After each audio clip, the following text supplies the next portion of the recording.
watching this Rwanda policy and so on, I'm just horrified at where this country's going. Right. It used to be a tolerant country, reasonably tolerant country. Was it? And now it's turned... The people at the top are turning people against each other like Trump did in America. Yeah, exactly like Trump did. Every single thing this government does can be seen through the prism of what would Donald Trump do.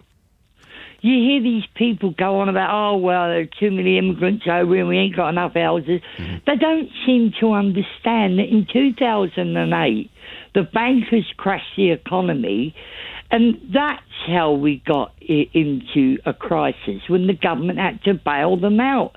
And then we had austerity, we had welfare cuts and all the rest. It was nothing whatsoever to do with immigrants.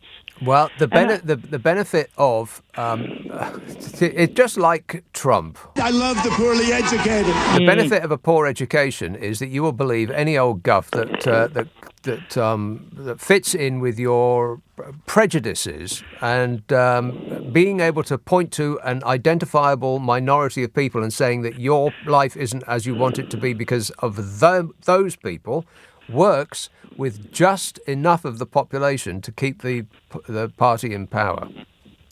Well, these people say, oh, yeah, what about the British poor and all that? But they're the sort of people that don't even like their own people. You know, they're the people that would vote for, say, David Cameron and George Osborne, that then went on to cut welfare to the sick and disabled, and so on and so on. So they don't even... It's not just foreign people they don't like. They don't like anybody. It's their own people. While sort of revering and worshipping almost those who are perceived to be above them socially on the ladder. Anybody with a clipped accent and pretend manners, it's almost as though they're in a cult. You're better informed than I am. I don't know anything. I mean, if you can speak like that, you can get away with absolutely anything at all in this country. People in other countries would laugh at a caricature like this. You're better informed than I am. I don't know anything. But in this country, we fall to our knees and we doff our caps and we lay our jackets on the ground so they don't dirty their shoes. They've been brainwashed, yes, like you say, precisely right. into looking up to the monarchy's the apex of it all. Yes. They've been brainwashed into looking up and thinking these people are better, good and nice and kind and all that. They're better than us. They're born to rule. That's what we think. They're only there, they create their own privilege. You know, and what really gets me as well, you've got the train drivers strike and so on.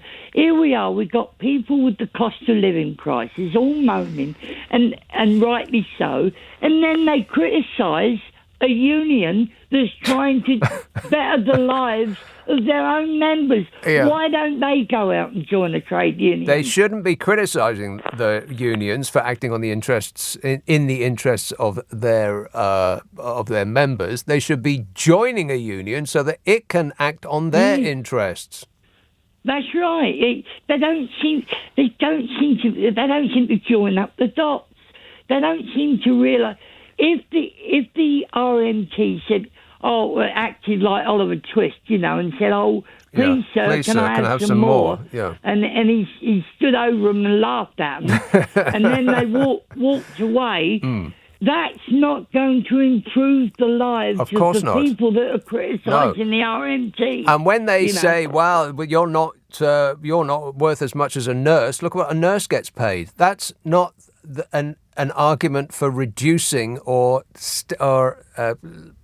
putting in aspic the wages of a train driver. That's an argument for increasing the wages of a nurse. Yeah, that's right.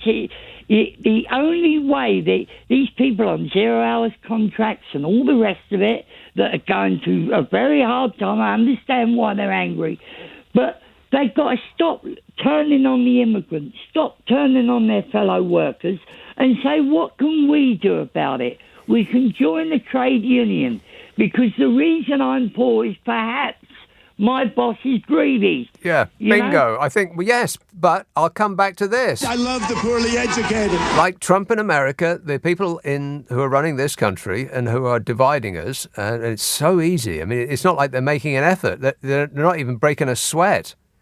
It's a piece of cake for them. They're actually having fun with it. They wake up in the morning and think, what can we do to them today? Which group can we set against another group for our amusement? It's almost like the Roman games. Kind of. You know, from their elevated pulpit, it must look like exactly that to them. Maybe pulpit's not quite the right word. Their elevated position. You know, they're up in the dress circle. And we're all down in the pit squabbling with each other because they've told us to. Yeah, just like America, the same here. And I kind of give up. All right, thanks a lot, Peter. Don't get upset. Too late. Let's have... Oh, no, I'll do some texts and emails because I've got to get through so much reading. Reading and reading and reading. It's just like, it's such an effort. Whinging and whining and moaning. Michael in Ipswich says, pleased to hear you mention the great Kenny Everett last night. Do you have a favourite memory? Yes. Several. I like the Kenny Everett, the Captain Kremen and the Krells. That was great. I used to work at a radio station in a university. I chose the university I went to because it had a radio station in it. And Kenny Everett used to send us a reel-to-reel tape of the latest Captain Kremen and the Krells. And a reel-to-reel tape is a big thing. I mean, it comes in a big box, and he used to post it to us. And what an amazing thing for somebody to do, because it was such a lot of work. And that was in the days where if you wanted to edit tape, you had to get a razor blade out and cut it and then tape it back together again. Oh, I remember that. So that was a good memory of him. I interviewed him a couple of times because I did psychology at university, and you're supposed to go out and interview somebody from the local area about their life, you know, to get used to interviewing people as a psychologist. And I thought, well, I'm not really interested in somebody I might meet in the supermarket. I'll go and interview somebody in radio. Who would be my pick of the list? And it would be Kenny Everett. And so I wrote to him, and he said yes. So I went to have a chat with him in where Capital Radio used to be, up in Euston Tower, at the top of Tottenham Court Road. Twice. It was at the peak of his fame as well, and he was taking his producer to, I think, Paddington Station. And I lived sort of over that way. So he said, well, do you want to lift? And so all three of us got in a car and we got out. We walked through Paddington Station. And it was kind of like being in a snowplow. Because in this crowded place, as he walked through, the crowds just parted. I've never known anything quite like it. And I felt as though I was sort of walking on air just to be in his orbit as this crowd sort of gasped and parted the way as we sort of swept through. So that was a good memory. But from the show itself, I was thinking about this just the other day. He used to do so many clips and just jingles and stuff, which was the essence of his show, you know, apart from him himself. It was the enormous amount of work that he put in producing bits for it. And there was one thing that he used to do that I used to absolutely love it. It almost made you want to wait for the commercials. He used to play this jingle, which went, now you're going to have to excuse me for a moment because I'm going to sing. Oh, no. Just for a little bit. It went, let's have a little breaky poo, poo, poo. Shall I do it again? No. Let's have a little breaky poo. We'll be back in just a sec. Leading Britain's conversation. LBC with Nick Abbott. Oh, hello. Yeah, it used to go, let's have a little breaky poo. We'll be back in just a sec. And then there used to be a noise on the end of it. It went, something like that. People that know will know. Yes. 0345 6060 973. Vienna. Vienna. Declan. Hi, Nick. Thanks for taking my call. Thanks for making your call. Yeah, I just I called up about the U.S. trade deal, but if I could just say something, you were talking to the guy David about the British economy, the Brexiteer, and for me, that they're losing the argument when you put a fact to them, and they said, "Look, at the end of the day." when people say that to me, I'm just like, no, that's it. At the end of the day, Boris Johnson is doing his best. That's what I heard. Yeah. But last night you were talking about the U.S.-British trade deal. Oh, yeah, there ain't going to be one. Well, sometimes I think this government is a little bit like comic strip or something, that they're setting up jokes. I don't know if you know who is. They're sending over Lady Trevelyan. Oh, great. Yeah, but if you listen to the most famous Irish song, "The Fields of Athen Rye," it's the story about the Trevelyans causing the Irish famine. Yeah, Charles Trevelyan. And deporting Van Diemen's Land and stuff, And I was just thinking, how is this going to come across, when you send her over to a trade deal to the Americans and they're like, Trevelyan. I've heard that name before somewhere, Yeah. Weren't you didn't you cause our ancestors to flee Ireland or starve them and deport them to Van Diemen's Land? Not a small number, like 1 million starved to death. They do get history in America. That's where the History Channel gets broadcast from. Yeah. And I mean, I sometimes think of,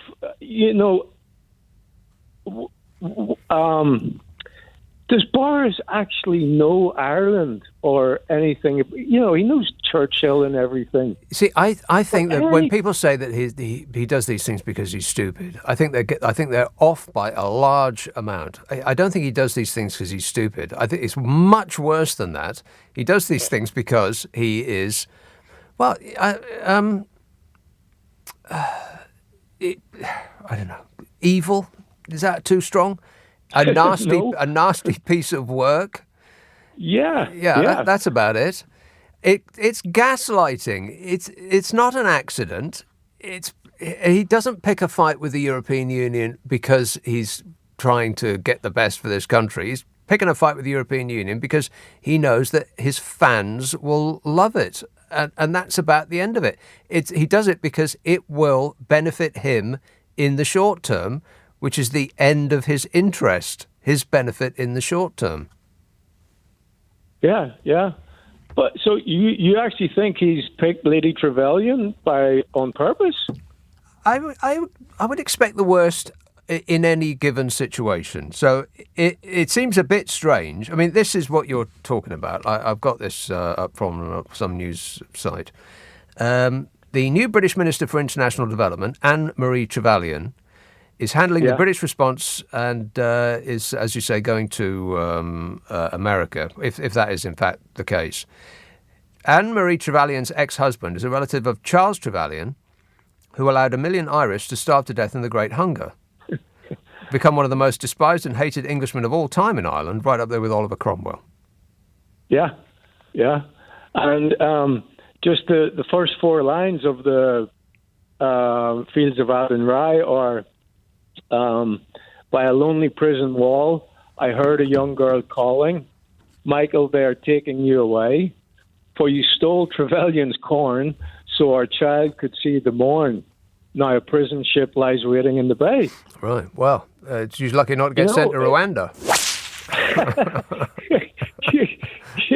But, it just baffles me sometimes, It's not cock up. It can't be cock up. It has to be conspiracy. That's my immediate thought on any given issue. It's just assume it's not cock up. It's conspiracy until proven otherwise. That's what I wanted to. I mean, because you were talking about they're not going to get a trade deal. You know, I can see this being a major hurdle in the way somehow. They're not going to get a trade deal. America is not interested in doing a trade deal with us. They would be more interested in doing a trade deal with the European Union, but they're not interested in doing a trade deal with anybody at the moment. We are whistling in the wind. All right, thanks a lot, Declan. 0345 6060 973. And by the way, it wouldn't make the slightest bit of difference one way or the other, because we have turned our back on our closest partners, our biggest trading partners, and not only have we turned our back on them, but we are picking a fight with them. And we're picking a fight because it is in Boris Johnson's short-term political interest. And for no other reason, as far as I can tell. Everything that is happening now, the government was told about by the government.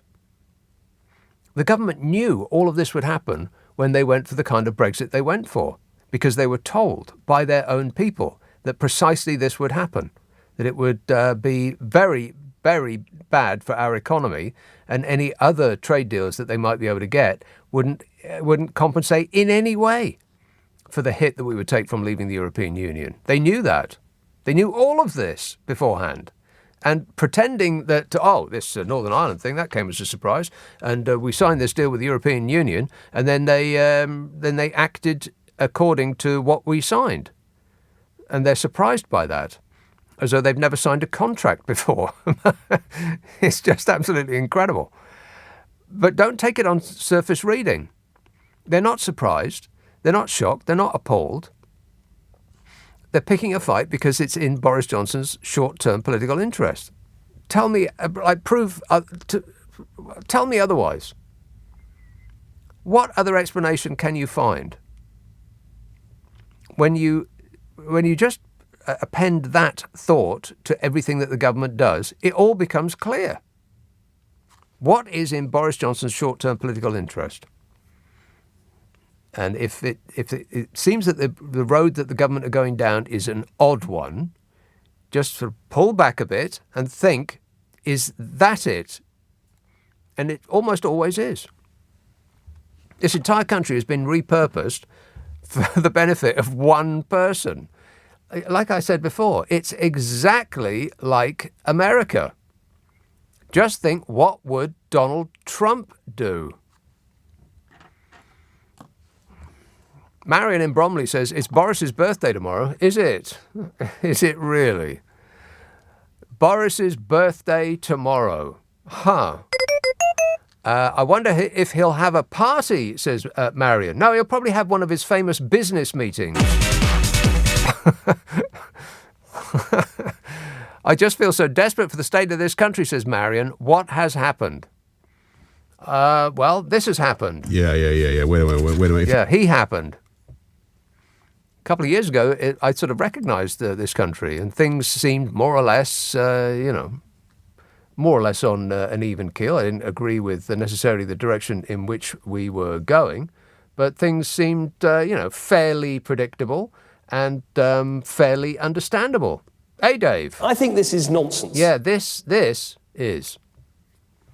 What we've got now is something else entirely. It's not Britain anymore. It's like Boris land. And we've all walked into it. Maybe you all read or took the red pill instead of the blue one. Or is it the other way around? If I'm ever going to get offered, I'm going to take both at the same time. See what happens. 0345 6060 973. Text 84850. Email nick@lbc.co.uk. If you're on Twitter, it's @LBC. I should remind you of the podcast that I do called The Nick Abbot Habit. It's clips of old shows. Just the funny parts. We take I, with my own personal hands, edit old show clips, stick them together in a half an hour of constant amusement, and it comes out on Monday. And it's a pretty interesting period that I'm going through at the moment. It's kind of historical, really, because it's the very first month or so that we were hearing about this weird mad bat disease that was happening abroad. that hadn't quite got here yet. And our attitude to it then is completely different now. Kind of interesting to hear. It's called the Nick Abbot habit. Ask for it by name on an internet near you. The Nick Abbot habit. On your radio, on Global Player, and Play LBC. leading Britain's conversation. This is LBC.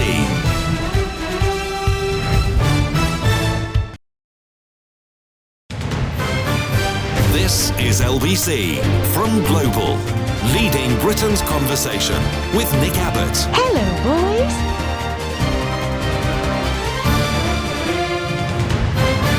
Shut up. I can't. Wow. Destination shopping. He seemed like a nice person.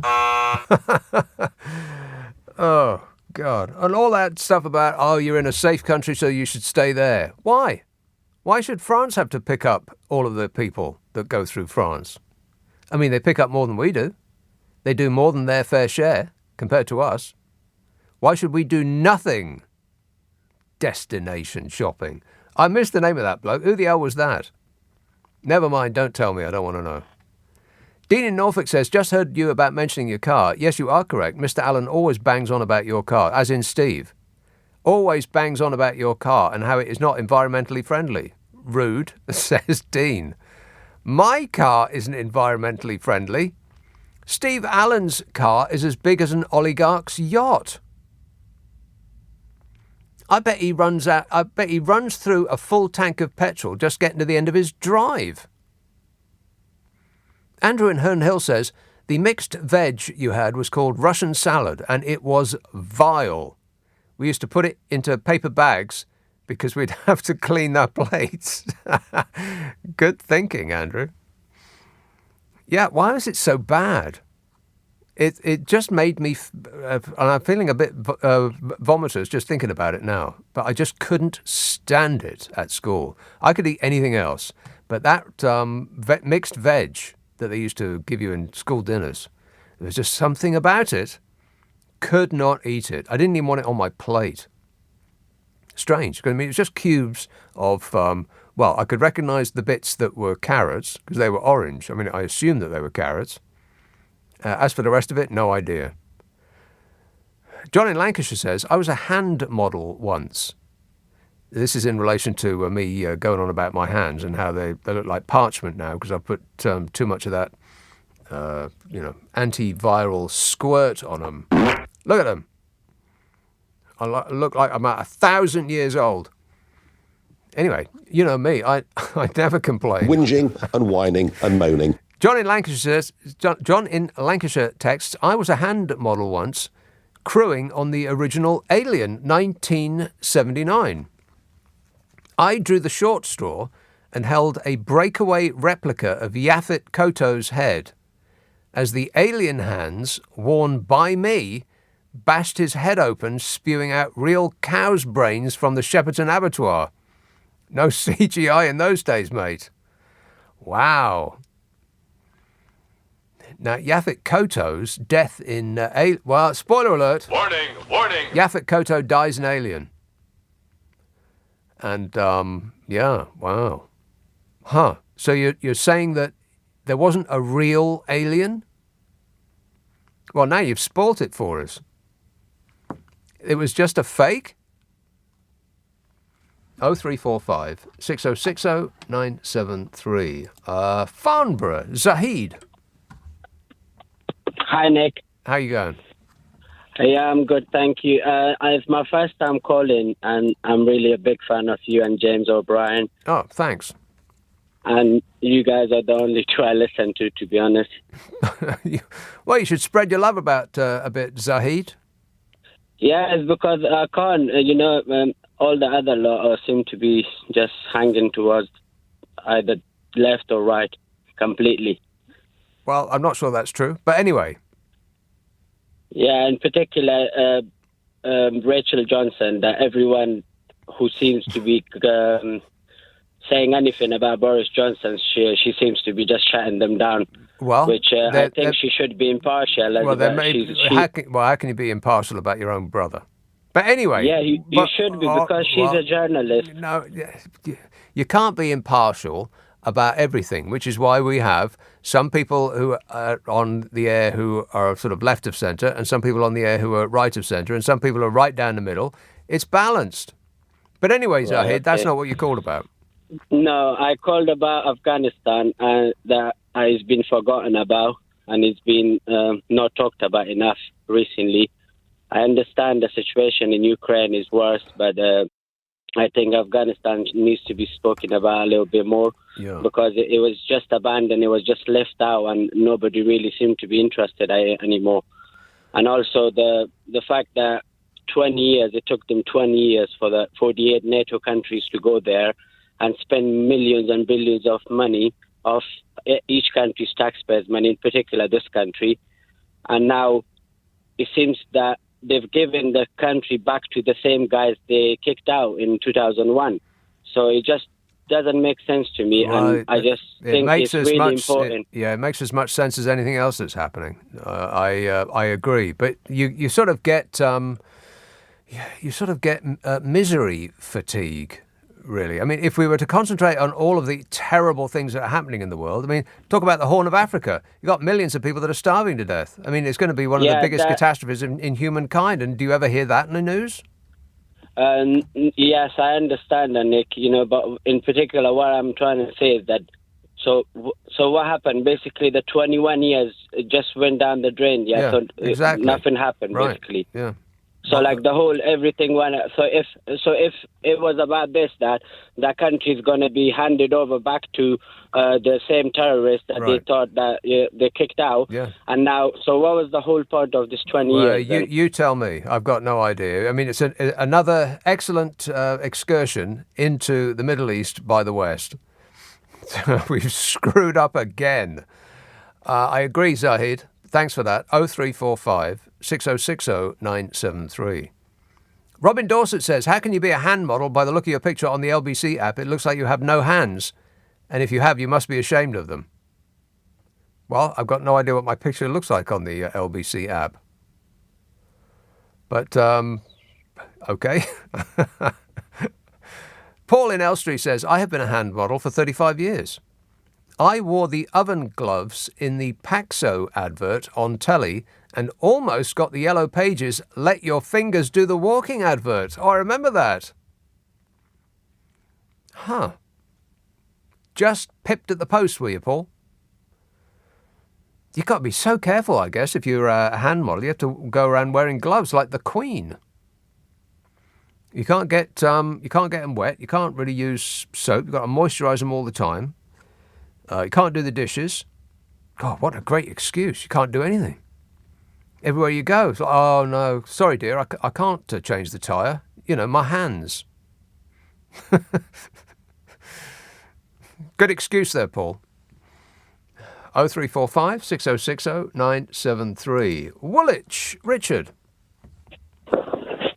Hello. Richard. Hello. It's raining here. Is it? Woolwich. You said yesterday it wasn't going to rain in the southeast London. Yeah. But I'm not going to hold you to it. They've changed their mind. Wait a minute. I'll check while you wait.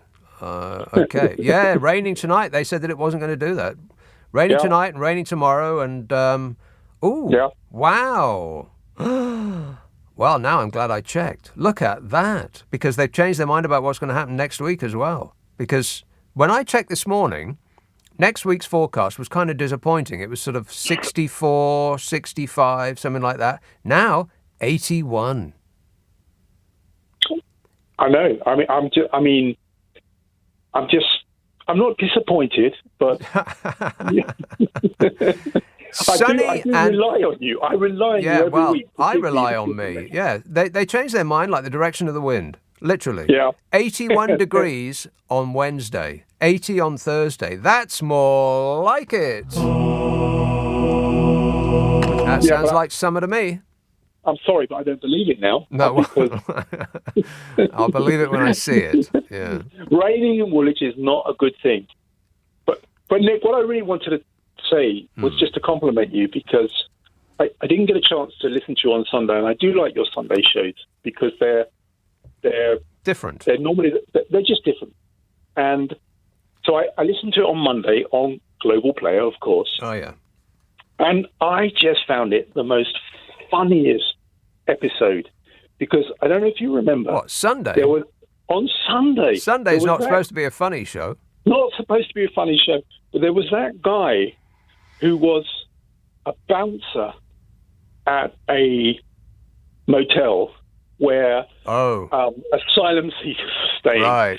And it was just, and he was saying that, he told us that they're paying them £35 a week, which is basically, as you challenged him, which was £5 a day, and they go out and they drink beer and they bring back prostitutes, and it was, and you were like challenging. You said, "Excuse me, like £5 a day, you can't even buy a pint of beer for £5.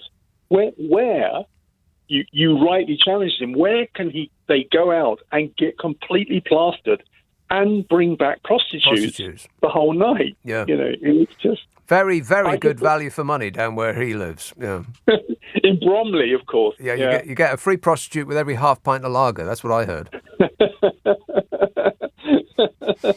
And but it just tickled me, and it also, I mean, this is such a tragic comic stuff because I found it funny, and I also found it deeply disturbing because a little bit it was sad. It's just what it is, and these people have come out from under a stone, and they've got the voice, and that it's not a pretty voice. No. And it's just so sad sometimes to listen to this crazy, the crazy way they're working out that for £5 a day, they are convinced themselves that these people are just totally boozing it up and bringing back. Yeah, they're having a great time at our expense. That's what they're convincing themselves of, because that's what they've been persuaded by the people that they revere, our lords and masters. It's not new. It's not accidental. It's that they've always felt this way. It's just that now, as in America, they've been given a megaphone.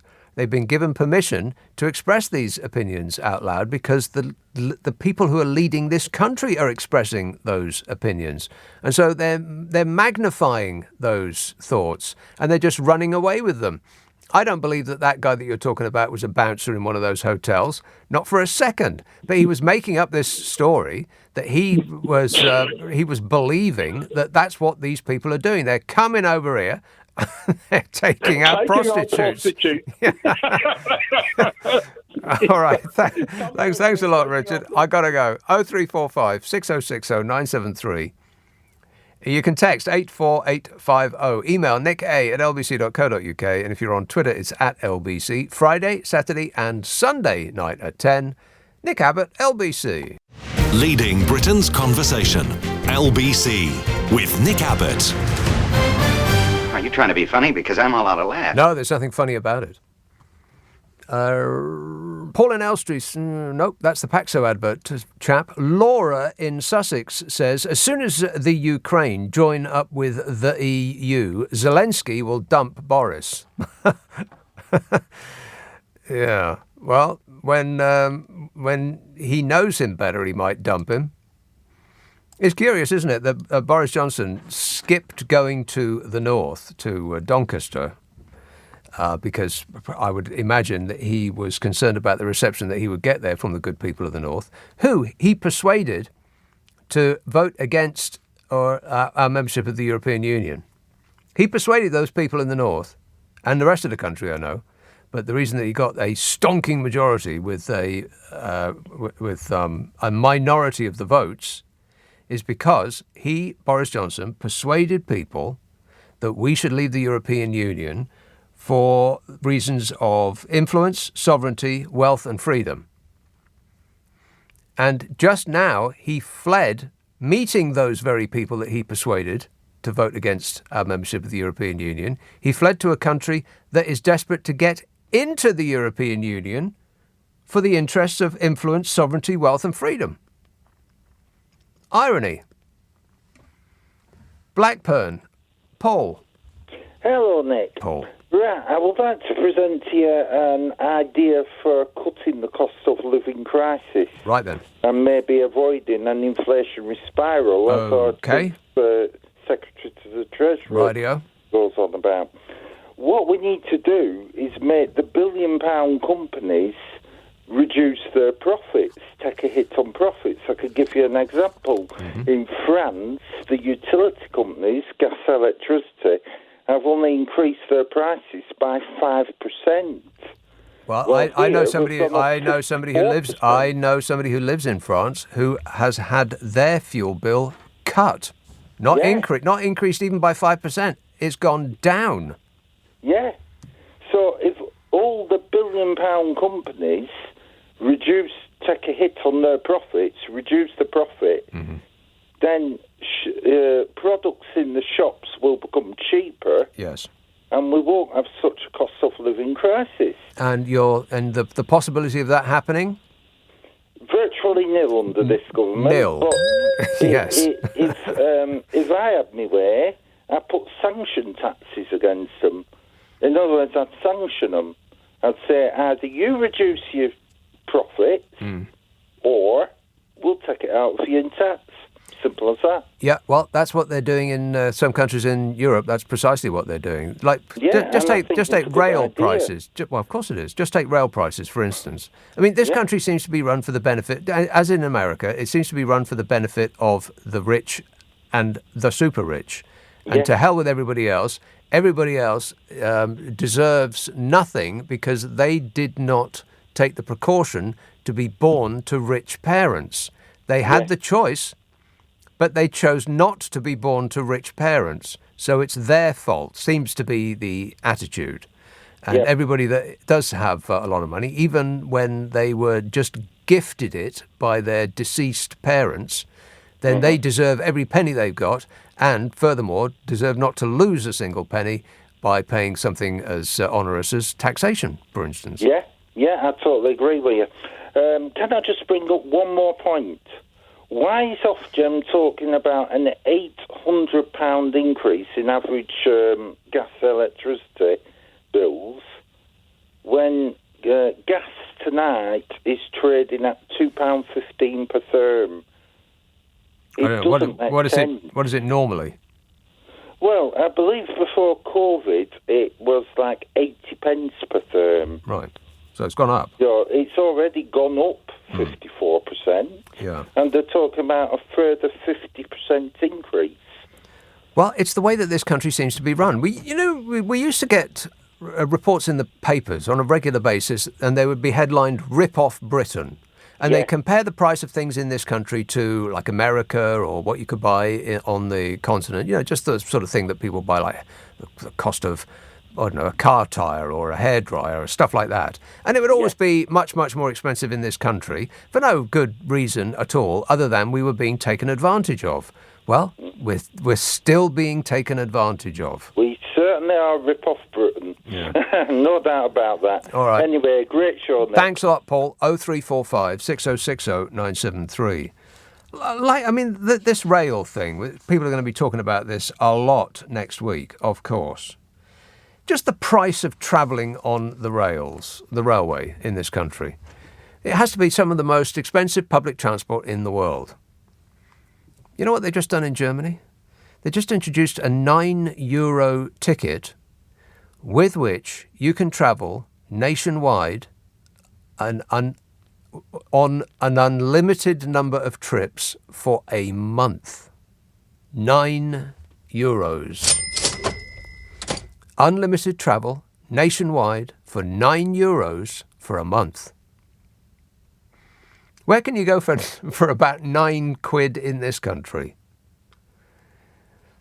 0345 6060 973. And like that last chap just said, the French have restricted their energy companies, which of course are mostly owned by the state. We were stupid enough to sell ours off. How's that going for us, by the way? Dreadful. In France, they've restricted the energy providers to a 5% increase. Here, it's gone up, what is it, 100%?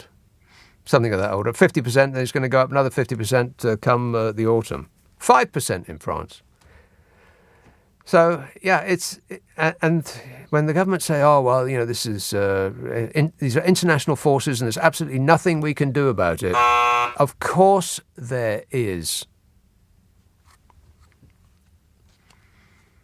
But they choose not to, and then blame people who have got absolutely nothing to do with it for the situation that we all find ourselves in. I mean, it's priceless. The rail workers are going on strike because they are skilled people who want high wages. Boris Johnson has just said, and I've lost count of the amount of times he said it, that he wants to make this country a high-skilled, high-wage economy. The first time that somebody asks for a pay rise, and the answer is... No, no, no, no, no. Yeah, and furthermore, no. You can have a high-wage economy as long as you don't ask for a high wage. And I hope that that's clear. Colchester. Hello, Rosie. Hiya. Rosie. Yeah, no, sorry. Bit anxious. You're anxious? What's making you yeah. anxious? I'm speaking to you. Oh, well, would it help if I said, get on with it? Okay, yeah. Right. You know that young bloke that called you who said he was 19 and only known a Conservative government? Yeah. And I remember 2010 and just being unable to vote. And remember thinking, oh, I just wanted to vote Labour, despite the fact I came from quite enough middle class background, and thinking, I remember thinking a few other words, thinking, wow, just the insanity of politics and that. Well, how old were you? I was 17. Right. When I was 17, I wasn't thinking about any of this. Like, at all. I was thinking about music, rock and roll, clothes, and that's about it. Going out, the end. Yeah. No, it meant something to me. Like, I work in care now, and I want to be a social worker. Mm-hmm. But it meant, I don't know, and I just feel like from that age, even though I was a bit younger, and I was lucky to come from a decent, not decent, that's the most horrible thing ever to say, but I was lucky, basically. Yeah. Had a good education, but unfortunately I went wrong. But now all I want to do is help you. You went wrong. You've malfunctioned, Rosie, but at least you got back on track. Okay, thanks for that. 0345 6060 973. Lou in Westminster says, Nick, today I saw an orange march up and down Whitehall by Boob's house. Can you believe that? No. Phil tweets, is this a high-wage economy that people have to use food banks are talking about? Is this high-wage economy that people have to use food banks are talking about? All right, it doesn't really make sense, that sentence, but I do know what you're saying. And the answer is no. No. If you're in work and you're using a food bank, then by definition, this is not a high-wage economy. But they're not talking about you.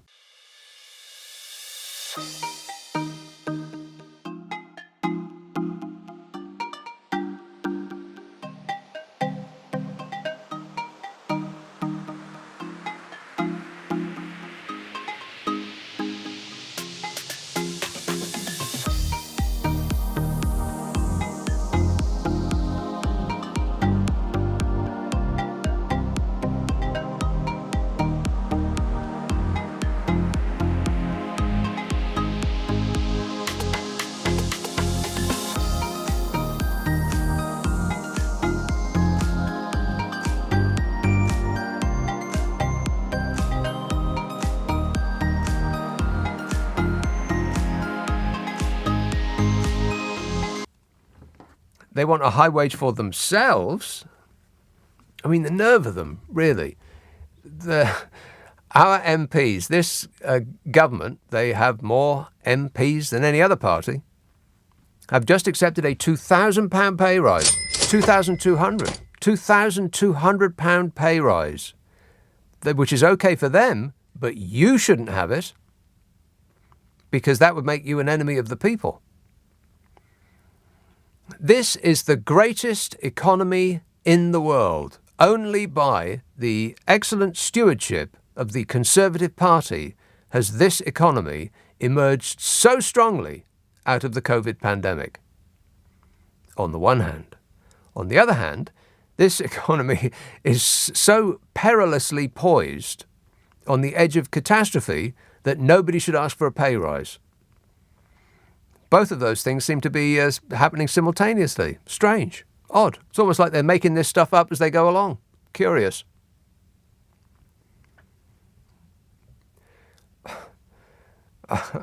Helen says, on your point just now, the Ukraine visa process is a joke and Outmatch has decided not to come as worried about our government. Wow. People, please check your texts before sending. That makes no sense, Helen. Shall I read it again? No. On your point just now, the Ukraine visa process is a joke and Outmatch has decided not to come as worried about our government. But at least she's put 2 exclamation marks after it, to really ram home her point, whatever that is. 0345 6060 973, text 84850, email nick@lbc.co.uk. If you're on Twitter, it's @LBC. And if you're, what's the other thing? Tweet @LBC, email nick@lbc.co.uk, text 84850, call 0345 6060 973. Funny how you remember right at the end. 12:30 on LBC, the news headlines with Alice Bell. This is LBC with Nick Abbott. Well, the whole world's gone crazy. Yes, the whole world does appear to have gone completely insane. Read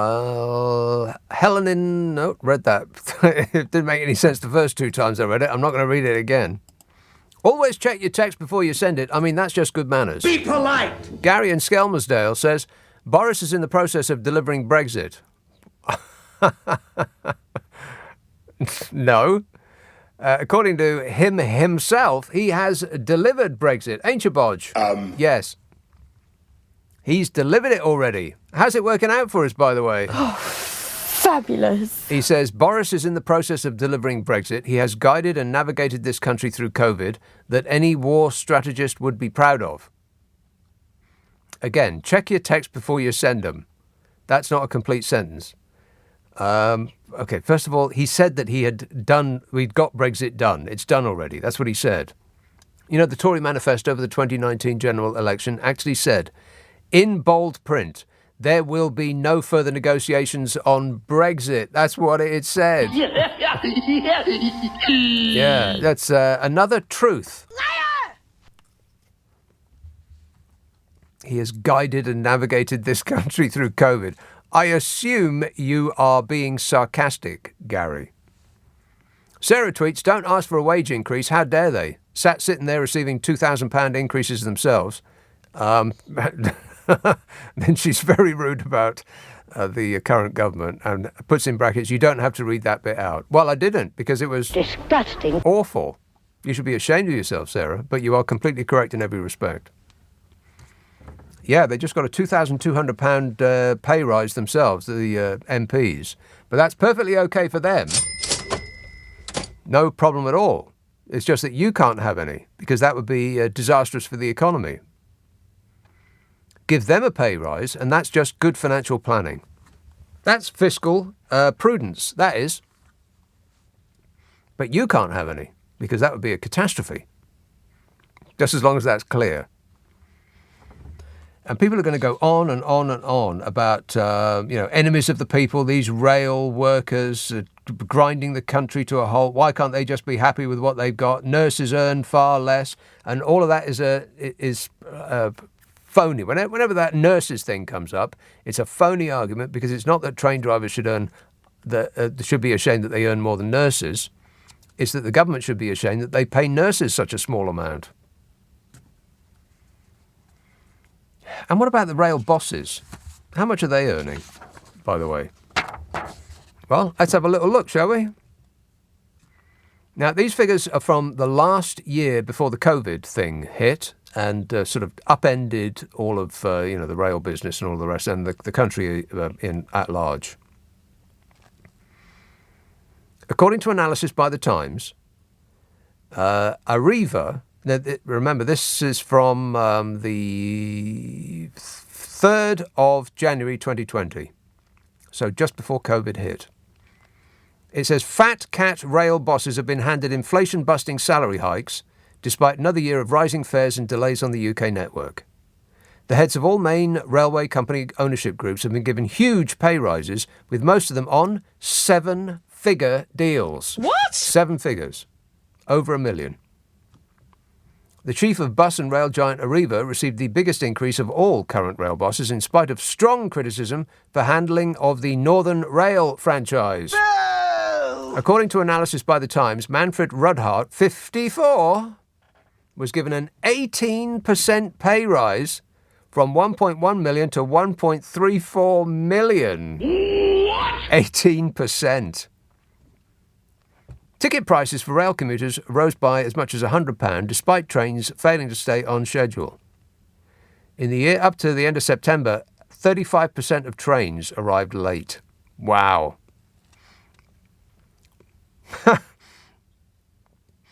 The chief executive of the Go-Ahead Group, the majority owner of Govia Thameslink, received a staggering 7.6% pay rise last year. The salary of David Brown, 59, jumped from 1.18 million to 1.27 million. Matthew Gregory, head of the First Group, received £876,000 package when he was promoted to head of the company last year. First Group runs 4 train networks, says the report from the 3rd of January 2020. First Group runs 4 rail networks, including the much-maligned South Western. It also runs the Trans-Pennine Express, where nearly 60% of trains were late in the year to September. This next bit is priceless. You'll love it. The Rail Delivery Group, which represents train companies, said, like any industry, we need to pay salaries that let us attract the right talent. The right talent to run a company whose trains are late 60% of the time. So just keep that in mind when when the government starts bellyaching about, the workers trying to get the best for themselves from whatever is left after the bosses help themselves. They don't have to ask for more. They just give themselves more for excellence in being them. And keep in mind also that the people who are decrying the work of the unions in asking for a pay rise for their members have already gratefully accepted a £2,200 pay rise for themselves. But that's okay. Apparently. Cheshire. Hello, David. Hello? Yes, David. All right. Good morning. Yes,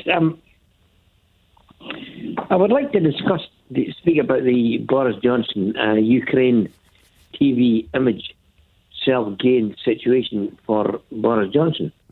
Right. Now, look, this guy is such a con man that it's hard to explain. I mean, if you're not surviving, if you're not creating a good image in your own country, why would you go to another country and make yourself so visible to the rest of the world that you're doing so good? You're such a good guy. Well, for that exact reason, he's not going down well in this country. People hate him with a passion. He's the least popular politician of any politician in the country, by far. So why wouldn't he run to somewhere else where people profess to like him? If I go out and I give £1 to somebody who's begging on the street, I don't come home and tell everybody that I've done it. I don't say anything. So a good con man always tries to improve his image by saying, "Oh, I've done this, I've done that, and I'm doing this." So the perfect con man always has to try to defend himself. Yeah. And this guy's doing exactly that. Now, he's not only that, what he's actually doing is, by putting this image on a TV and making it worldwide, he's if this Putin ever decides to go really crazy, it's crazy now, then he's going to attack some country, and that country is going to be the UK. Ours, yeah. Well, he's making the calculation that for his short-term political gain, he is betting the future of the country. He is putting us in the crosshairs of Vladimir Putin. Putin is more angry with us than any other nation in the world, specifically for the reason that Boris Johnson has made himself. He's seen the opportunity to stride the world stage, give it the big I am, and come on like Churchill, which is an ideal opportunity for Boris Johnson, because he can pretend to be somebody he isn't, like he cares about people and he's concerned about others, and he can act like he's selfless and so on. But he's actually betting on our future for his own political gain, because it reflects well on him if he is seen to be, glad-handing the world's most popular person, which is Vladimir Zelensky at the moment. If he can be seen in a photo opportunity, getting all chummy with Vladimir Zelensky, then the positive reflection on Boris Johnson is enormous. And that's the calculation that he's making. He's betting the country. He's betting essentially that Putin won't launch a nuclear weapon at us, for his own short-term political gain, because it doesn't really matter that much to Boris Johnson whether we get into a war with Putin or not, because if it comes down to it, he's like the President of the United States of America. He'll be spirited away to some well-stocked nuclear shelter, and he'll be able to while away his time being fed grapes by busty maidens, who is probably on his guest list. I'm just imagining a scenario for a comic effect now. But yeah, that's what he's doing. Either that, or you think that Boris Johnson is actually a very kind and considerate person who is doing his best in order to help others. Those are your choices. Select. Does that answer your question, David? Well, it's not a comedic situation. The situation is that he's putting this out. Well, he forgot himself for a moment, and he expressed himself in builder's language. Disgusting. He forgot where he was. This is not television, David. You can't get away with language like that. You're not on TV. Radio. It is verboten. Can't say that. Better luck next time. 0345 6060 973. Text 84850. Email nick@lbc.co.uk. And if you're on Twitter, it's @LBC. This is LBC with Nick Abbott. Call 0345 6060 973. Tweet @LBC. Text 84850. Come on, we're running late. Yeah, Russ in Bristol says, have you not heard of trickle-down economics? Give the men, and it is always men, at the top more money, and they can trickle down all over. Yeah, okay. Well, the rest of that's is a little bit graphic, but I get the idea. There's no such thing as trickle-down economics, Russ. It's trickle-up. The money goes from the poor to the rich, not the other way round. Aaron says, your show should really come with a warning. I was walking around my local supermarket and I found myself mumbling, you're better informed than I am. I don't know anything. In the voice of that Victorian drain pipe. You're better informed than I am. I don't know anything. Victorian drain pipe, you say? You're better informed than I am. I don't know anything. Really? Not a single thing. Let's have Salford. Jamie. Hello, Nick. Jamie. I would just like to wonder, and with it being Pride Month and Boris's penchant for using his dressing up box, what might be the name for him and his scurrilous cabinet for a sort of a band, you know. I've come up with a few myself. I bet you have, yeah. Sounds like a listener with material to me. Oh, no. Doris and his disciples, right? Doris and his degenerates. Yeah. You could have Doris and the Deadbeats is another one, which I think might go down quite well. And the best part of it is he wouldn't have to wear false breasts. Well, that's just rude. Sounds like you've been thinking that for a little while there, Jamie. I like Doris and the Deadbeats. What do you think of that, Budge? I can't comment on that. It's a yes from him. Okay, excellent work. Thanks a lot, Jamie. Doris and the Deadbeats. I wonder what Zaphod thinks. So obviously, but I know suddenly. Yeah, he's thinking about it too.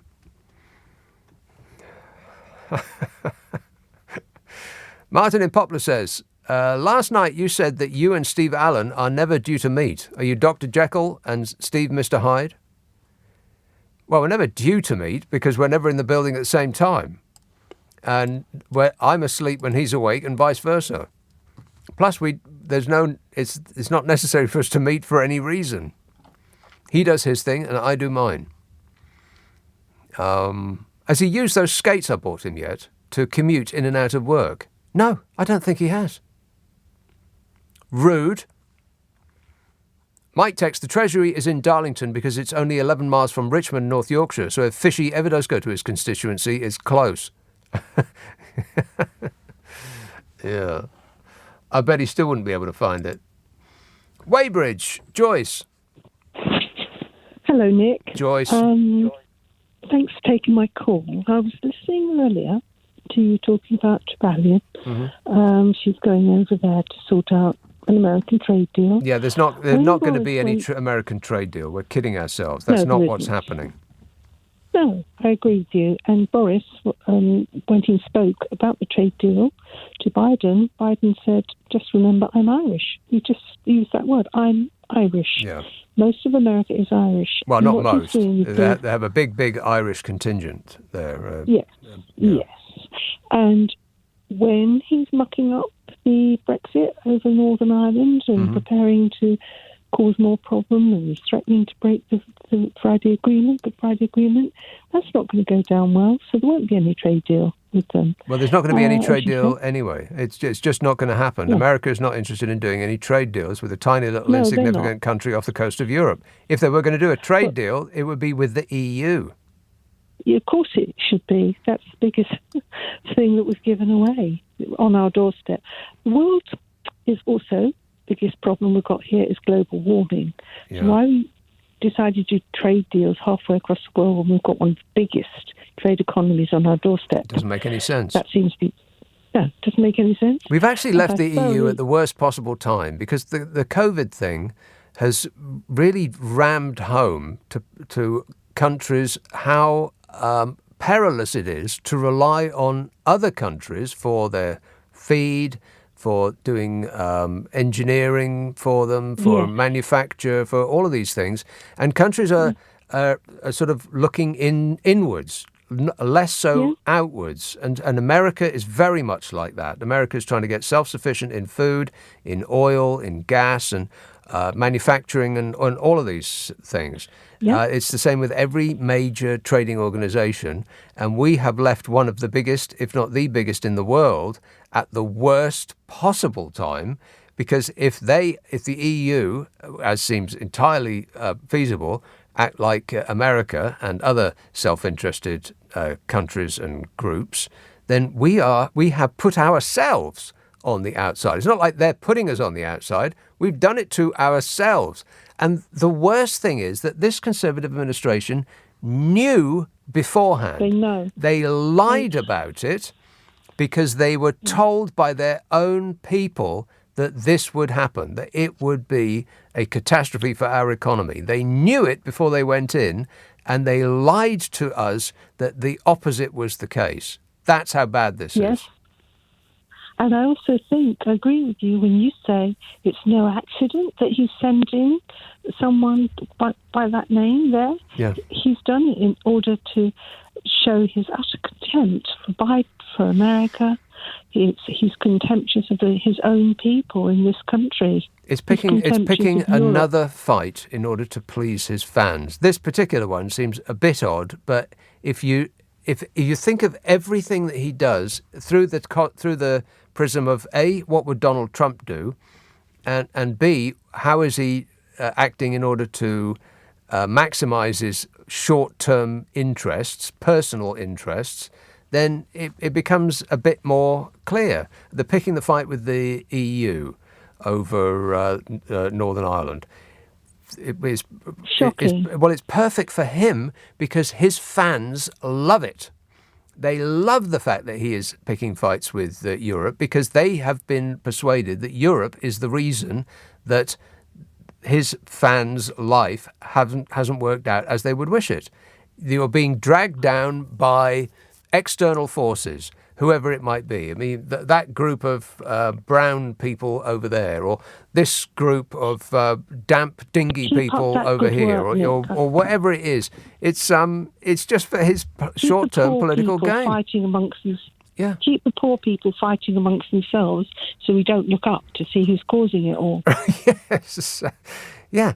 Be convinced that the people below you on the ladder are pulling you down, rather than those above you on the ladder who are pushing you down.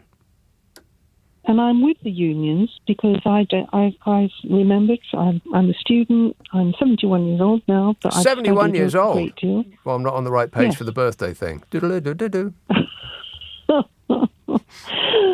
But I do understand that most of the problems are in the working class or the people with less money are because of everything that you've said to Celia. I'm grateful for that.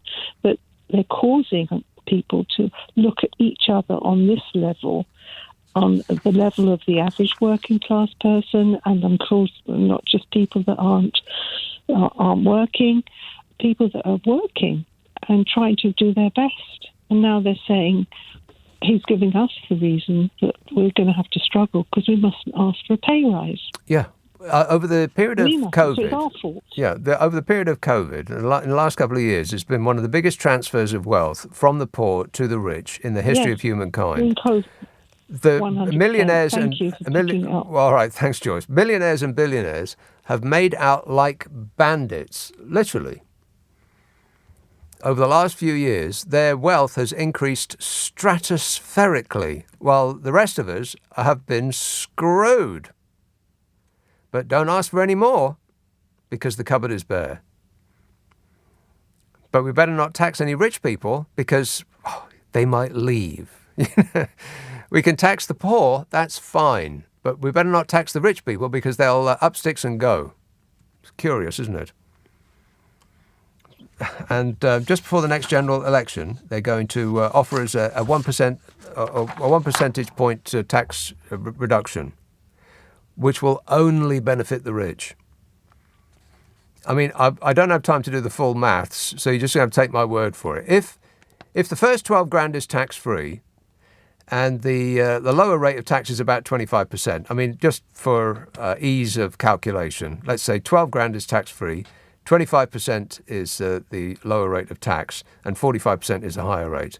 If you earn 20 grand a year, and there's a 1% reduction in tax, the difference of that 1% means you'll get an extra £1.50 a week if you earn 20 grand a year. £1.50 a week. Don't spend it all in the same shop, kids. If you earn £1 million a year, you get £188 extra a week. I don't have time to tell you the full maths, but trust me, I've worked it out. So the poor will get £150 a week. The rich will get £188 a week. So tax cuts aren't for the poor, they're for the rich. And, of course, the less money that the government has coming in, the less money that they have to spend on the services that the poor rely on. So it's worse both ways, tax cuts. So don't get fooled by that.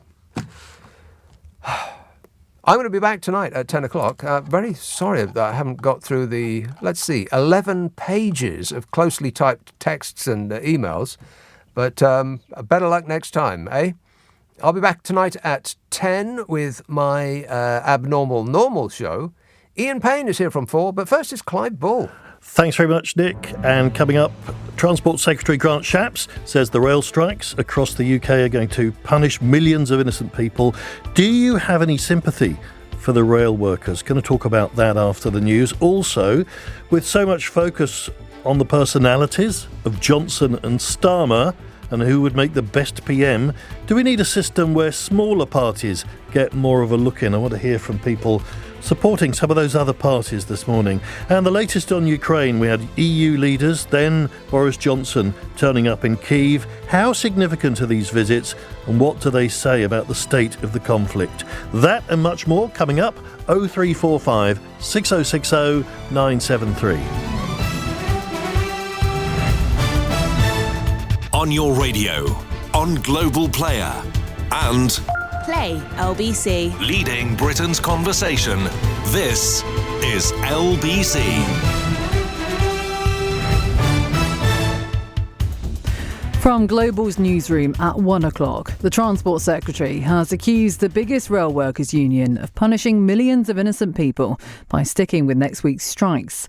Talks yesterday failed to resolve a row over pay, jobs and conditions, but the Labour leader Sir Keir Starmer says the government is pouring petrol on the fire over its handling of the disputes. Because this is going to cause chaos for so many members of the public, people trying to get to hospitals and schools. The government is sitting it out, and I think the government is sitting out. I'm quite prepared to say I do not want these strikes to go ahead. I think the Prime Minister does want these strikes to go ahead, just so he can feed off the division. Strikes by RMT members at Network Rail and 13 train operators will take place on Tuesday, Thursday and next Saturday, and on London Underground on Tuesday. RMT official Craig Johnston told LBC why they think it's necessary to walk out. We're not responsible for 11% inflation. We're not responsible for the state the economy's in. But the people who are responsible are basically saying that we have to make all the sacrifices. Well, that just is untenable. Yesterday, a protest was held in central London, calling on the government to do more to tackle the cost of living crisis.